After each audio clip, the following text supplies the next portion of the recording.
name is Lily, and my dream had always been to speak fluent English.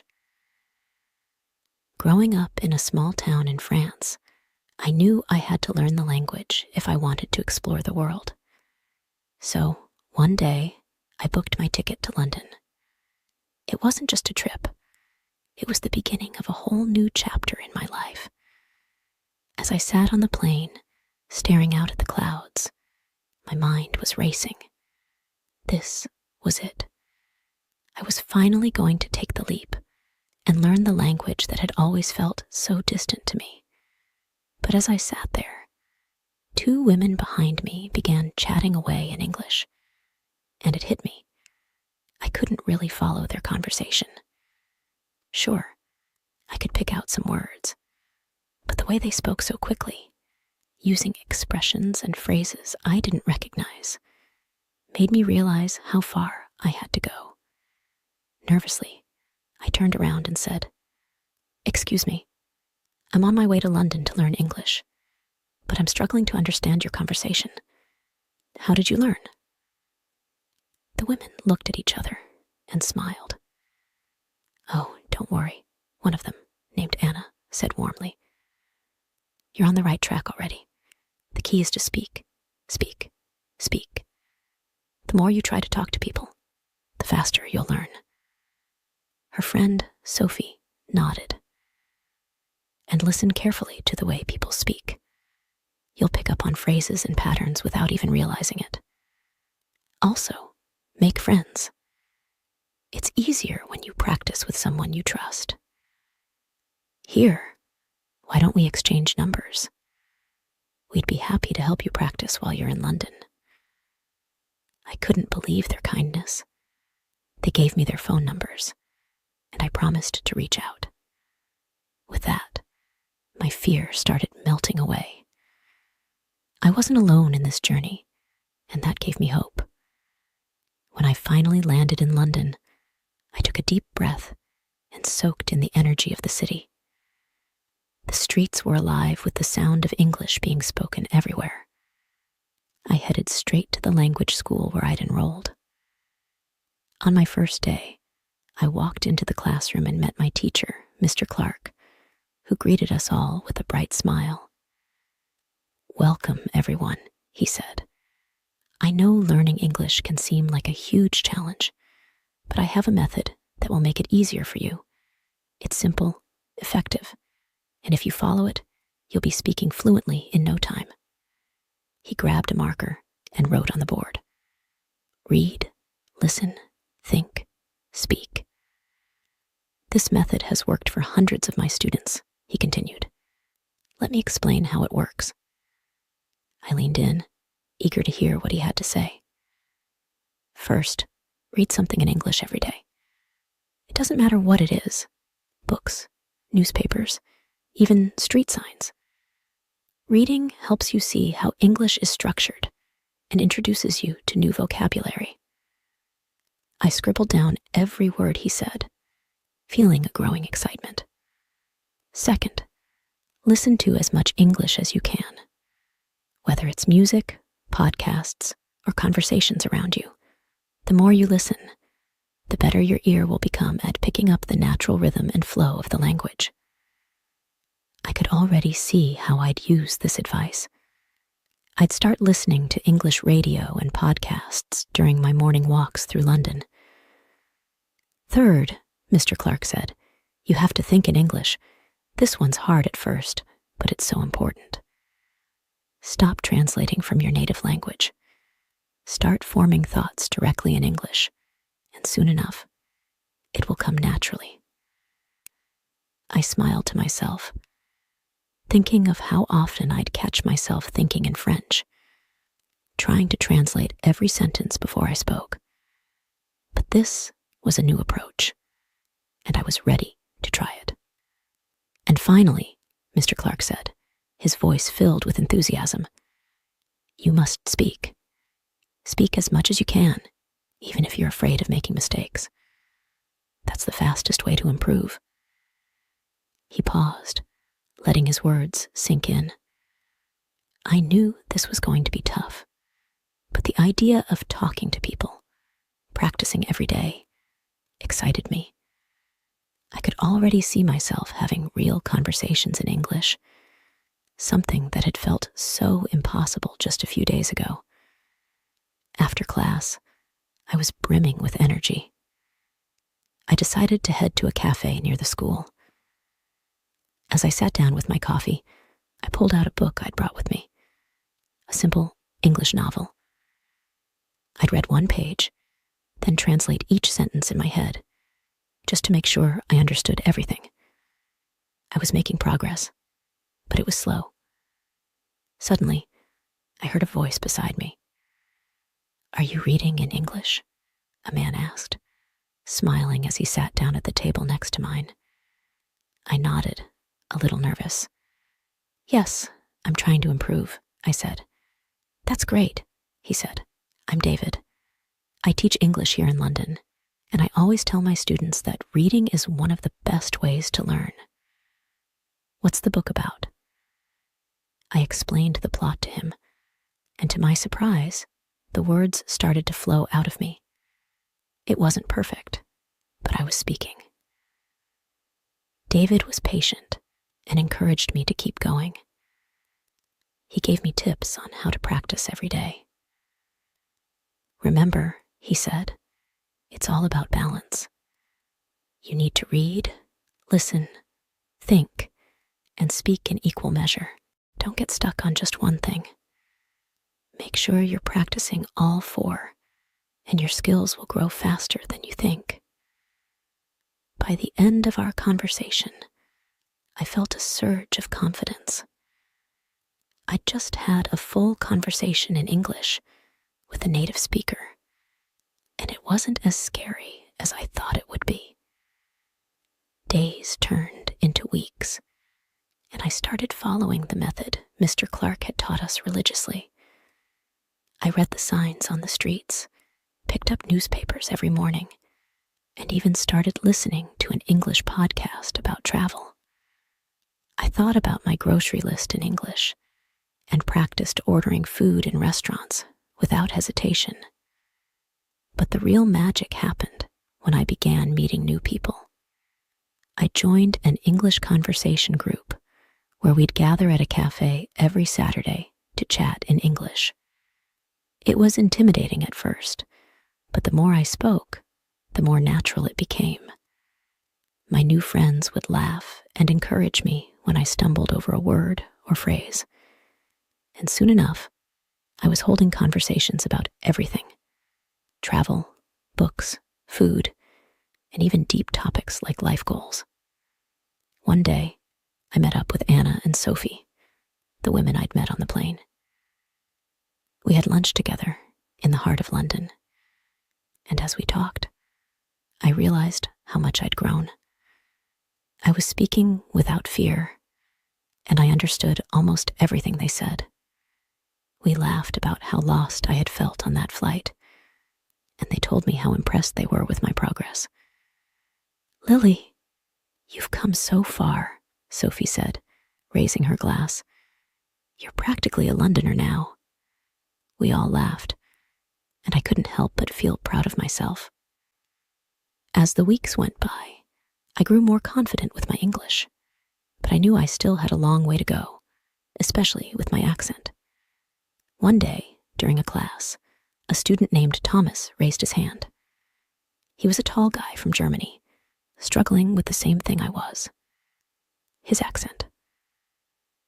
"Mr. Clark," Thomas began, "I understand a lot of English now, but my accent is strong.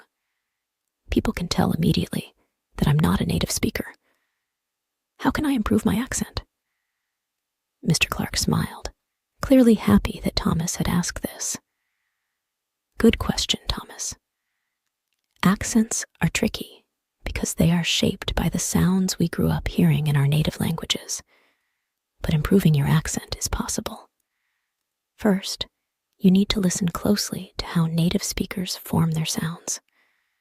Watch their mouths when they speak. Notice the shape of their lips and tongue. Also, record yourself speaking and listen back. Compare it with native speakers. I saw Thomas nodding, but I wanted to ask something too. How long does it take to change your accent? That depends, Mr. Clark said thoughtfully. It's not about completely losing your accent. Accents are part of who we are. It's more about making your speech clear and easy to understand. And with practice, you'll notice improvement over time. Don't rush it. The most important thing is to communicate confidently. That conversation stuck with me. Later that day, I started practicing by mimicking English radio hosts. I'd listen to the way they pronounced words and tried to copy their tone and rhythm.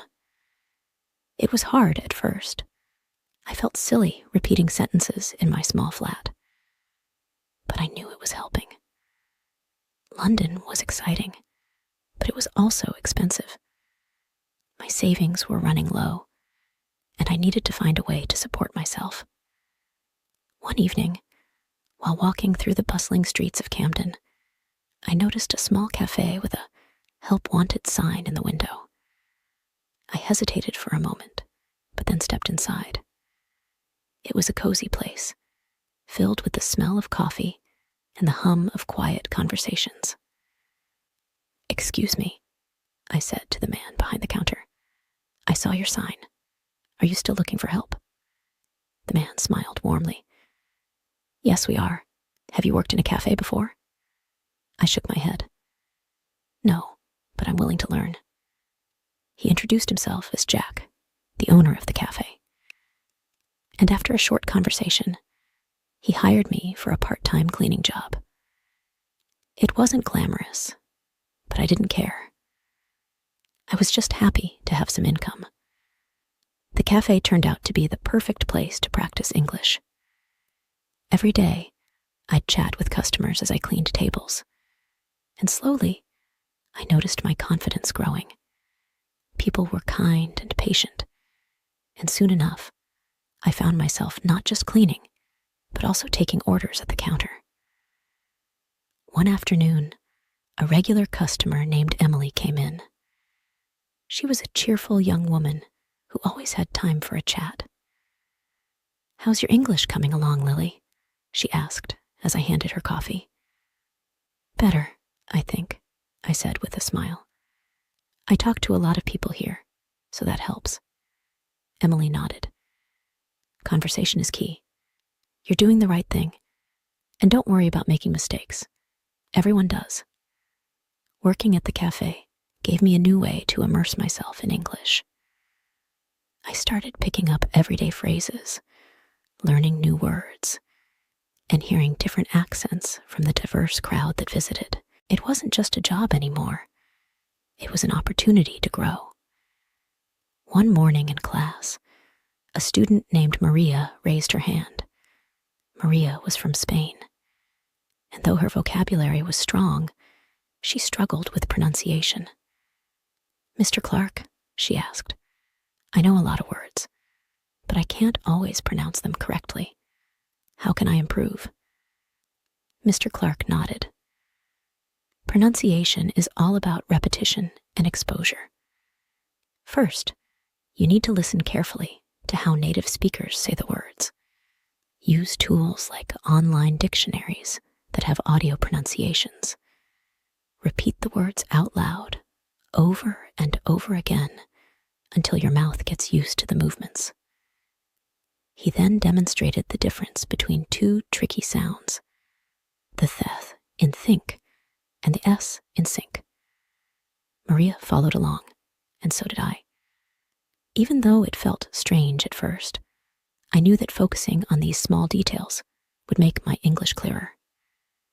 One day, after class, a quiet girl named Aya, who sat near the back of the room, gathered the courage to ask Mr. Clark, "How do I learn new words faster?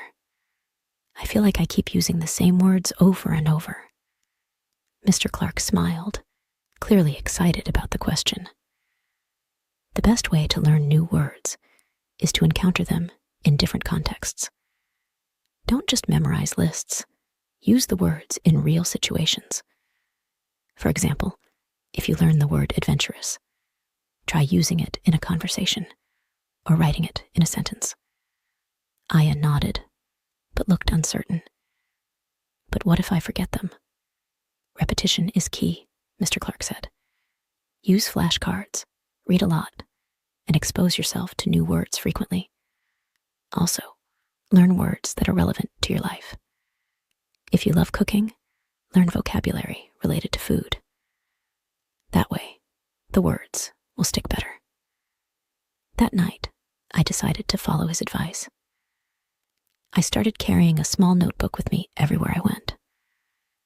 Anytime I heard a new word at the cafe, in class, or on the street, I'd write it down. Then I'd use the word in a conversation, trying to make it part of my daily speech. Balancing my job at the cafe and my English classes wasn't easy. There were days when I'd come home exhausted, barely able to keep my eyes open. But I kept reminding myself why I was doing this. Every person I spoke to, every new word I learned, brought me one step closer to my goal of fluency. One evening, after a long shift, I sat in my flat, surrounded by books and notes. My phone buzzed. It was a message from Sophie, one of the women I'd met on the plane. "How's it going? Still practicing?" I smiled. It was nice to know that people cared about my progress.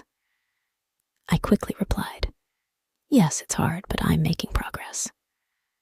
Sophie wrote back, "Remember, it's all about the journey. You'll get there. And if you ever feel stuck, call me. We can practice together." That simple message gave me the boost I needed to keep going. One rainy afternoon, as I was finishing my shift at the cafe, I overheard two customers discussing a language exchange event happening nearby. Intrigued, I approached them, my curiosity piqued. "What's a language exchange?" I asked. A woman named Aisha, with bright eyes and an inviting smile, explained. "It's a gathering where people come together to practice different languages. You pair up with someone who speaks the language you want to learn, and you help each other. It's a fun way to improve your skills." That evening, I decided to attend the event. The venue was bustling with people from all over the world. I felt a mix of excitement and nervousness as I walked in. However, I quickly found a small group where everyone was eager to learn. I paired up with a man named Luca from Italy, who wanted to improve his English. "Let's help each other," he said with enthusiasm. We spent the first half hour speaking in English, discussing our backgrounds and interests. "Do you have a favorite book?" Luca asked, and I realized I had read a few in English. I told him about Pride and Prejudice, which I had enjoyed for its humor and characters. "Let's read a passage together," he suggested. We read and practiced pronunciation, and he pointed out some phrases I could use in everyday conversations. It was a brilliant way to learn. By the end of the night, I had made new friends and learned valuable expressions and vocabulary. The next week, Mr. Clark announced that we would have a grammar boot camp on Saturdays for those interested in improving our written and spoken English. I signed up immediately, eager to refine my skills. On the first day, Mr. Clark divided us into small groups and gave us a fun challenge. I want each group to write a short story using specific grammar structures: past tense, present perfect, and future tense. As we brainstormed, I felt nervous about my ability to contribute. However, as I started typing, the words flowed more easily than I expected. We decided to write about a group of friends on an adventure in London. Each person took turns writing a sentence, and I was thrilled to see how everyone's ideas blended together. After we finished, Mr. Clark had us read our story aloud. Hearing the various accents and styles in our group made me realize how diverse our experiences were, and it gave me the confidence to speak more freely. During one class, Mr. Clark emphasized the importance of listening. To speak well, you must first listen well. Engage with English media. Music, podcasts, and audiobooks are excellent tools. That evening, I decided to try listening to an audiobook. I chose The Alchemist by Paulo Coelho, a story about pursuing dreams. I found a version read by a native speaker with a clear voice. As I listened, I focused on the intonation and rhythm of the sentences, repeating some phrases out loud. The more I listened, the more I understood.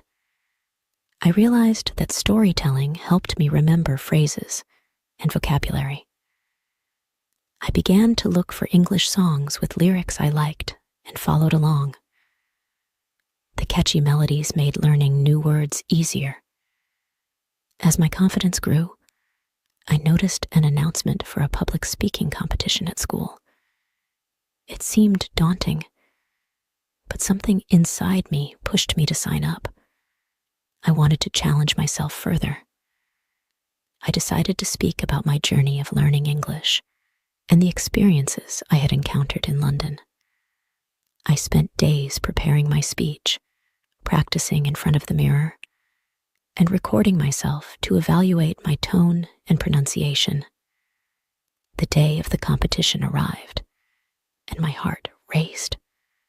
I was nervous, but as I took the stage and saw the supportive faces of my classmates, I felt a surge of determination.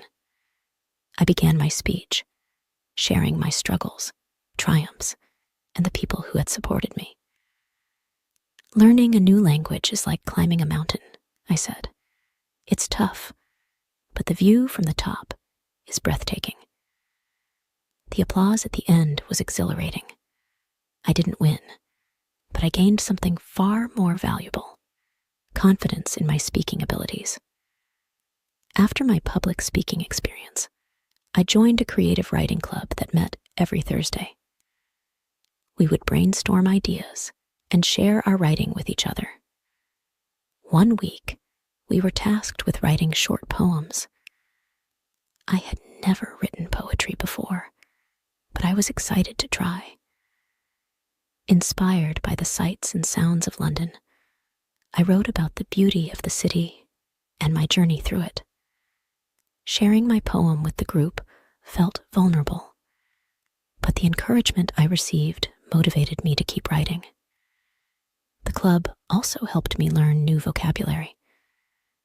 We discussed literary devices like metaphors and similes and how they can enhance our writing. I began to incorporate these into my stories, making my descriptions more vivid and engaging. As the months went by, I started to embrace my mistakes more. One day at the cafe, I accidentally mixed up a customer's order. I apologized profusely, and to my surprise, the customer smiled and said, "No worries, we all make mistakes." That small moment taught me an important lesson. Mistakes were a natural part of learning, and instead of letting them discourage me, I could use them as stepping stones to improve. I began to see every conversation and interaction as an opportunity to practice and grow. One Saturday, after my grammar boot camp, I received a text from Sophie. "I'll be in London next week. Can we meet?" I was thrilled. She had been so supportive during my journey. When Sophie arrived, we decided to meet at a park. As we strolled along the pathways, I eagerly shared my experiences, from the cafe job to the public speaking competition. Sophie listened intently, beaming with pride. "Lily, you've come so far. I can see the confidence in you," she said. "Have you thought about where you want to go with your English skills?" I paused to think. "I'd love to travel more, maybe even work in a company where I can use English every day." She smiled and encouraged me. Just keep pushing yourself. You're doing great. As my time in London progressed, I started contemplating my next steps. I knew I wanted to stay immersed in English, but I also wanted to explore different opportunities. One afternoon, I went to the local library and discovered a section dedicated to internships and volunteering. I picked up a brochure about an organization that helped international students adjust to life in London. They were looking for volunteers to assist with their English programs. Excited about the possibility, I decided to apply. Not only would this give me more practice, but it also felt rewarding to help others on their journey, just as I had been helped. After applying to volunteer at the organization, I was thrilled to receive an acceptance email. My first day was filled with nervous excitement. I arrived at the center, which was bustling with students from diverse backgrounds. The program aimed to help newcomers practice their English through conversation sessions. I was assigned to assist a group of students from different countries, including Ahmed from Egypt and Maria from Spain. During our sessions, I found myself sharing my learning experiences while encouraging them to practice speaking. Ahmed struggled with pronunciation, often asking, "How can I make my accent sound more natural?" I recalled the advice Mr. Clark had given us about listening. "Try listening to native speakers and imitate their sounds," I suggested. "It might feel funny at first, but it helps." We practiced together, repeating sentences and phrases until he felt more comfortable. One day, while I was volunteering, I ran into Mr. Clark. He was visiting to see how the program was running. "Lily, it's great to see you here. How are you finding the experience?" "I love it. I get to practice my English and help others at the same time," I replied, my face lighting up. Mr. Clark smiled and said, "Teaching is one of the best ways to learn. You're doing fantastic work." His words filled me with pride, and I realized how much I had grown since arriving in London. One afternoon, Maria asked, "How can I learn new words quickly? I feel overwhelmed by all the vocabulary." I remembered a technique I had learned in class, keeping a vocabulary journal. Why not start a journal? Write down new words you encounter, along with their meanings and example sentences. Reviewing them regularly can help you remember. We all decided to create our own vocabulary journals during our next session. Each week, we would share our favorite new words and use them in sentences. This activity not only expanded our vocabulary, but also fostered a sense of community. As our sessions continued, we grew closer as friends. One day, we discussed exploring more of London. "Let's plan a trip to the British Museum," suggested Ahmed. "It will be a fun way to practice our English and learn more about history." Excited about the idea, we organized a weekend outing. On the day of our trip, we spent hours wandering through the museum, marveling at ancient artifacts. We practiced our English by describing what we saw and discussing our thoughts on the exhibits. At one point, I found myself explaining the Rosetta Stone to a couple of tourists. "This stone helped us understand Egyptian hieroglyphs," I said, feeling a sense of pride in my knowledge. My friends chimed in with their insights, showcasing our growing confidence in speaking English. One evening, while returning from a group outing, I received a call from my landlord. "Lily, I need to discuss your rent. There's been an increase, and I understand if it's a problem," he said. My heart sank. I was already struggling financially with my part-time job. I thought about the possibility of moving, which made me anxious. I shared my concerns with Sophie during our weekly catch-up. "Maybe you can look for a roommate or another job," she suggested. I realized she was right. I began searching for affordable housing options and considered picking up additional hours at the cafe. Around this time, our school announced an accent reduction workshop. "This will be helpful for anyone looking to improve their pronunciation," Mr. Clark said during an announcement. I decided to join, eager to refine my accent. The instructor, Miss Chen, was an energetic and supportive teacher. "We'll focus on the sounds that are often challenging for non-native speakers," she explained. The workshop included various exercises, from tongue twisters to rhythm and intonation practice. I felt a little shy at first, but as I worked through the exercises with my classmates, I started to feel more confident. At the end of the workshop, we had to present a short speech. I prepared a short story about my journey learning English, and I was surprised by how much my accent had improved. The feedback from Miss Chen and my peers motivated me to continue practicing. As time went on, I balanced my volunteer work, studies, and part-time job. I kept pushing myself to practice English daily, whether through conversations, reading, or listening. Each day was a new opportunity for growth, and I felt more connected to London and its people.